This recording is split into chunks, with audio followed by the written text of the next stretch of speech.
మిత్రులందరికీ నమస్కారం.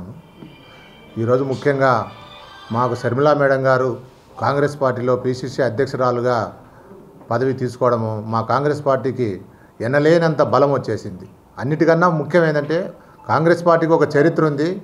ఇంత చరిత్ర గల పార్టీని కూడా ఈ వైసీపీ నాయకులు ఏంటంటే అంతా దొంగ తిరుగుడు మాటలు దొంగ మాటలు మాట్లాడేసేసి మా పార్టీని మరీ ఎటు లేని విధంగా ఎంత హీనంగా అంటే ఆ విధంగా మాట్లాడడము, ప్రతిదానికి ఇంకా వాళ్ళే కౌంటర్ వేసుకోవడం, వాళ్ళే కథ చెప్పడము కథ విప్పడం లాగా సరిపోయింది.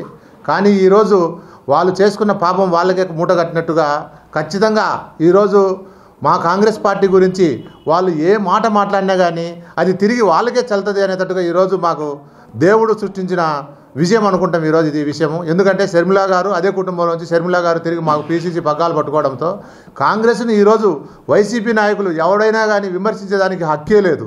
ఒక్కొక్కరు ఒక్కొక్క విధంగా ఎంత వ్యంగ్యంగా మాట్లాడుతున్నారంటే ఈరోజు మీరందరూ కూడా ఒక్కసారి మీ మనసాక్షిగా ఆలోచన చేసుకోండి. మీరు మాట్లాడిన మాటలలో ఎన్ని ఫేక్ మాటలు ఎన్ని డూప్లికేట్ మాటలు ఉన్నాయో మీరు ఒకసారి వ్యంగ్యంగా మీరు ఆలోచన చేసుకోవాల్సిన అవసరం ఉంది. అదేవిధంగా నిన్న అంటున్నట్టుగా ఆ పార్టీకి ఏమీ లేదంట. ఈ పార్టీతో డ్రాయరు సొక్క ప్రతిదీ కూడా ఈ పార్టీదే తప్ప మీ పార్టీకి ఏమీ లేదు. అది కూడా ఇంకా త్వరలోనే మీకు ఖచ్చితంగా నిర్ణయం అయిపోద్ది. ఇదే కడపలో ఈరోజు శర్మిలా గారు వచ్చినారు కాబట్టేసి ఈ కడప జిల్లాలోనే మేము అత్యధిక సీట్లు కూడా తీసుకుంటాము. అదేవిధంగా గవర్నమెంట్లో కూడా పాలు పంచుకునే అంత అవకాశం కూడా మేము తీసుకొచ్చేస్తాము.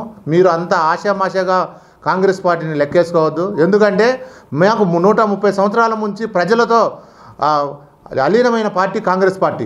మీరు ఒక 10 సంవత్సరాల నుంచి వెలుగులోకి వచ్చినారు. అది కూడా ఏంది ఒక తప్పుదారి జట్టు చేసి ప్రజలను తప్పుదారి బట్టి చేసేసి దొంగ తిరుగుడు మాటలతో పైకి వచ్చినారు తప్ప మీ మీద ప్రజలకు వాస్తవానికి ఈరోజు విశ్వాసమే లేదు. ఎందుకంటే మీరు ఏంటి అనేది అందరికీ 5 సంవత్సరాల్లో తెలిసిపోయింది.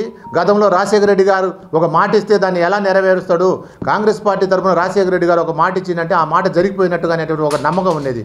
కానీ ఈరోజు మీరు చెప్పిన మాటలు ఒకటి కూడా నెరవేర్చలేకపోయినారు.